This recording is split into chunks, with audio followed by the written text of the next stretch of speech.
Good morning. Today is the 15th day of second Adar, the Shusham Purim, or the Purim of the cities that had a wall in the time of Joshua, in the time of the conquest of the land of Canaan.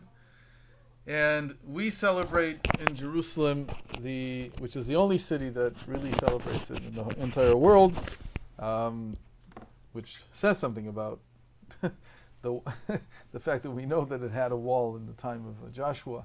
All the other places are questionable. We don't know for sure about their locations. We know many of the cities because they're documented in Joshua. We don't know exactly their location in the land of Israel today. And so we're going to be celebrating Purim here today. And we are celebrating it today. We already heard Megillah this morning. And we're now getting ready for the Feast of Esther, as we call it. The large gathering that we have with a lot of music and dancing and a lot of drinking, like there was in the feasts in the Megillah, in the Scroll of Esther. It is also the 25th of March, and we're going to be looking at the second reading of Parashat Tzav. This Shabbat we also read an additional portion known as Para, which means literally a heifer. And we're beginning now to prepare. We already started last week. We're preparing for Passover already. And these additional portions, they all have something to do with these preparations for Passover. This one that we'll read on this Shabbat is the red heifer and the process of purification to become ready to sacrifice the Paschal lamb, which we don't do today. Still, we continue to read the portions that have to do with the preparations. And today we're going to be looking, as we said, at the second reading of Parshat Tzav. And here in Leviticus 6:15, we find a language, an idiom that we've already seen. It's not the first time that we've seen it in the Torah, but we have to put it somewhere. So this was a very opportune time to discuss this idiom. And in Hebrew it reads, "V'akohen Mashiach tachtav mibanav yaseh ota chok olam laHashem kalil toktar." And in the translation, the priest from among his sons who is anointed, in his stead, must prepare it. Here it's talking about the obligatory grain offering that the high priest brings every day. Half is eaten in the morning, half is eaten at night. And it's a perpetual grain offering. He has to do it every single day of his tenure as a high priest. And when he is succeeded by his son, whoever amongst his sons succeeds him, or it could be someone who's another relation and is a priest, is a Kohen from the tribe of Levi, he is also required to prepare the same grain offering every day. The language, though, of an anointed priest in Hebrew is HaKohen HaMashiach. And actually a lot of people think that the word Mashiach, or Messiah as it's called in English, is a very common word, must be the most important word in the Torah. But it's actually very rare, we hardly ever see it. And when we do, it is never in the context of someone who is a redeemer. It has nothing to do with redemption. It means, Mashiach means someone who is anointed.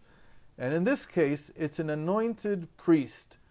There's a whole question about why you would anoint a priest. There are two circumstances in which a priest would be anointed. Anointed means they are anointed with the ritual oil that we talked about actually a couple of weeks ago. And we said that it actually rarely happened that a priest had to be anointed, but there are two circumstances. One is when the high priest is succeeded by a new one, and then he's anointed. The anointing is not that he's all drenched in oil. It's just putting a little mark on his forehead.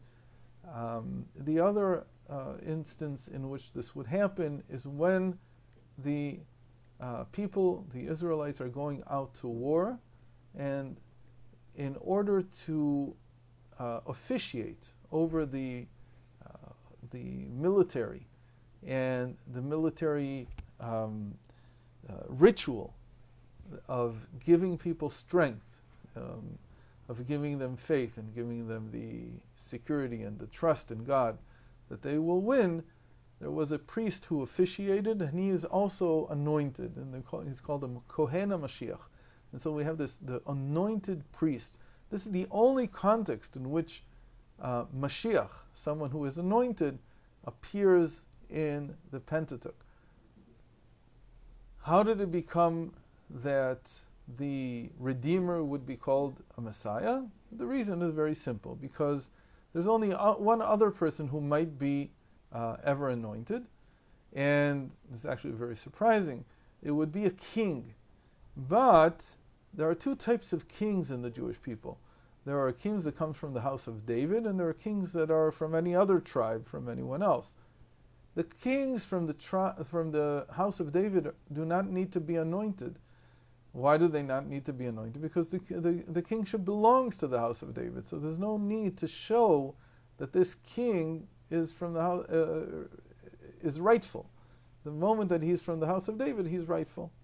However, there are circumstances in which this might happen, as in the case of Solomon, when there is some contention against his being the rightful heir. In the case of Solomon, there was another one of David's sons. His name was Adoniah, and he tried to actually become the successor to King David in King David's life. There was a good reason for it, because David was not acting like a king for a while. He was almost in some kind of depression, wasn't able to function the way that he functioned earlier in his life. And people thought he was long gone and forgotten, and they needed a king, or at least Adoniah thought they needed a king. And so he tried to anoint himself. And later, in order to get over that, the fact that there was some contention about Solomon being the rightful heir, Solomon too, I believe, was anointed. So there's this idea that when the Redeemer, who is a king from the house of David, will appear, he too will need to be anointed. Why? Because we haven't had someone for a very long time, so we might need to anoint him in order to accept him as the king. Of course, there are all kinds of questions about this and whether you even need it or not. The bottom line is that it doesn't matter if he's anointed or not. Given the list of things he needs to perform and to do, we'd know anyway, even without his being anointed. Not to mention the fact that we talked about this in the past, that we don't have the anointing oil that Moses made. And there's a whole question about whether we can make anointing oil of the same makeup, the same ingredients as the one that Moses made. But let's get now to this interesting topic of the anointed priest. And again, even though this is an idiom that means something entirely different, in people's minds, the priesthood and the Messiah are somehow related. There's some kind of connection between them. One of the interesting things is that when there's a contention against Aaron as the high priest by Korach, later in the book of Numbers, in chapter 17, so one of the signs that God gives to recognize the true high priest is that he tells everyone to bring their staffs into the sanctuary, and in the morning they see that the staff of Aaron has blossomed, and it looks like an almond blossom, and it's borne the fruit and the flower together, which is uncommon. It's not that way in nature. The flower has to fall for the fruit to appear. But here everything happened together. And there's this phrase there, the man whom I shall choose, his staff will blossom. So his staff will blossom is just two words in Hebrew, mateu yifrach. And those two words together, his staff will blossom, equal Mashiach also. So it's a very interesting thing that there is some connection between the Mashiach and the high priest. So now let's try to understand what might be that connection, not in terms of gematria or just in terms of words, in terms of idioms in Hebrew, but something else, something that's more essential. When we look at what is the role of the high priest, what is the role of Aaron, Aaron's always called the bridal escort. He's the Shoshvina de Matronita in the language of the Zohar. And that is especially seen in his commandment to light the menorah.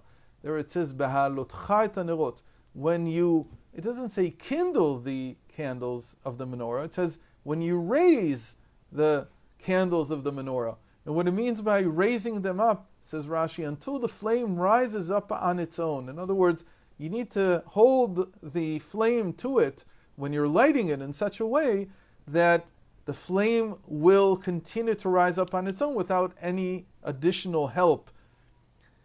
That is the type of relationship that Aaron had with the people.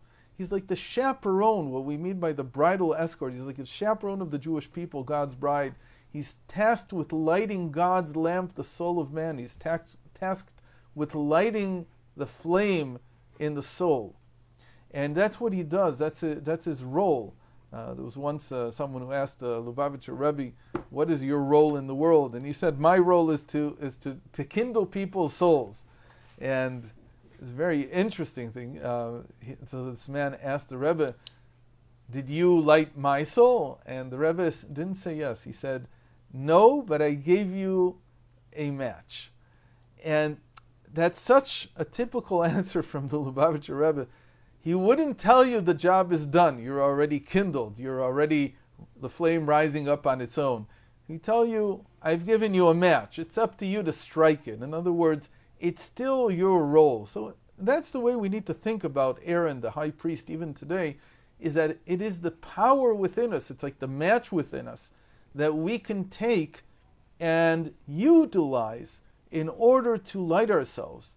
And the word flame in Hebrew, which is shalhevet, this word you can find it in Song of Songs, chapter 8, verse 6, it's equal to maybe the most important description of what it means to be on fire with a flame for God.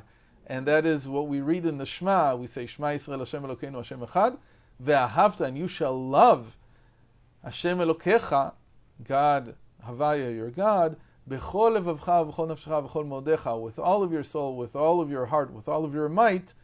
And this phrase, with all of your heart, with all of your soul, and with all of your might, b'chol levavcha v'chol nafshecha v'chol modecha, equals shalhevet, it equals flame. So that's what Aaron is doing. He's lighting the love within everybody's soul in order to kindle the soul, to make it come alive. The same thing is true of the Mashiach. The Mashiach, though, does it in a different way. He's also tasked with turning us on to God, but he does it in a different way. He doesn't do it through teaching us about serving God. Rather, the Mashiach, it's very interesting, his ability comes from his connection to Torah. And there's a phrase that is actually related to next week's Torah reading, Shmini, and it's a very strange phrase. It's not so easy to digest at first. It doesn't mean what you might think it means, but it reads, a new Torah will come forth from me. Torah chadasha me'iti tetzeh. This is a phrase that the Medrash Rabbah, and Tanchuma use in relation to the unclean animals that we'll talk about next week. Torah chadasha me'iti tetzeh says, there will be a new Torah that will come forth from me. The Mashiach is the progenitor of this Torah. He's the one who teaches this Torah. What it means is that there is a Torah that gives a whole new interpretation, a whole new meaning to everything that we do. It's not that it gives a new set of commandments. It doesn't give a new set of tablets. It doesn't do any of that. It's all the same text. Nothing changes. But the inner meaning changes completely. I would tell you, especially in relation to Purim, that's exactly what happened to the Jewish people on Purim. The Megillah, the scroll of Esther, tells us, Kimu v'kiblu ha'Yehudim aleim. The Jewish people accepted and performed everything that they had already received at Mount Sinai. The question is, why did they need to re-accept everything that they had? Because Purim was a turning point. It was a turning point from when, like a parent takes care of his child until a certain point, and then he says, look, it's time for you to go and live on your own. Live on your own in the sense that you don't have to leave the house, but you have to become responsible for yourself. That's what happened in the story of Esther. They realized that God had done everything that he was going to do. This was the end of the exile after the destruction of the first temple. God had done everything he could to teach us how to be outstanding individuals, how to serve him, how to connect to his Torah, how to engage in it, how to live a life that was an upstanding life. But he had done all he can. At some point, it becomes our responsibility. That's the type of Torah, that's the type of change that the Mashiach teaches. He stirs the people of Israel also until the flame rises up on its own, but here the flame is not just the flame of love, but rather what it says in Jeremiah 31:34, no longer will one individual teach another, or a brother say to his brother, know God, for all will know me, from the least of them to the greatest. This is the act, this is the role of the Messiah. He's here to usher in a new period in which people are connected to God out of their own prowess, out of their own intellectual work. This has to also include Torah. It's not just some kind of feeling that people have. It's something that comes out of the teaching. The teaching is one that you cannot learn from someone else. I'll give just one more example, and we'll end with this. What does it mean that I have a connection to God that no one can teach me about? Let's take an example of a nigun, what we call a melody, a Hasidic melody. Hasidic melodies are meant to awaken in us a certain feeling. You can't sing these melodies, you can't participate in them if you don't feel something. You can go through the motions, but it doesn't mean anything. You really, in order to enjoy the music, in order to connect to it, you have to have something inside of you that no one can teach you. There's no way to teach someone why a melody has an impact on us. It's just either it does or it doesn't. And that's a type of awakening that the Mashiach brings about in our relationship with God, and that's the similarity between the Mashiach and the high priest. They're both entrusted with awakening us. The high priest through awakening our love for God, and the Mashiach in awakening our connection to God through the mind, through our connection with the Torah. Thanks for joining today. Hope to see you tomorrow.